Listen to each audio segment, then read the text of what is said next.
bereziertuak sartzen, hiru sardo tipo egiten ditu. Ikusten duzu emezela, esango duke, hau sagardo normala dala, betiko sagardoa.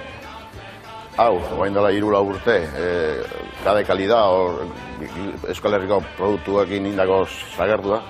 Honek daka, 100% Euskal Herriko zara, Euskal Herriko zara. Eta gero, daka, hau, eta gendu noen dela 5 bat urte, dala, esate duna brumeta.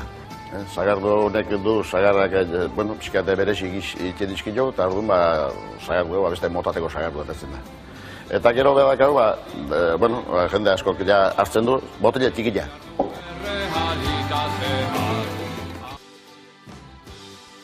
Itxe duen prozedura da, beti sarrak pixka bere zitzen jo, eta beti bizar mikez gehixo sartzen jo, pixka sagardo seko izateko. Garai bateko sagardua baliz bezala.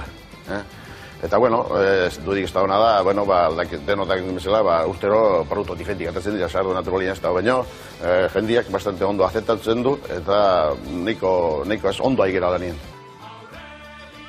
Zenek ez du esango, ez tekit, hemendik urteatzu eta Gipuzkoan sara asko balima, bueno, pentsakizuna bintzatala da, aldaketek egin nahi diata, eta orduan, bueno, sagardo naturalien bidarien, gasifikatu dara pixka ditea, o txampanada, o beste produktu atatzia, normala izango ditzake.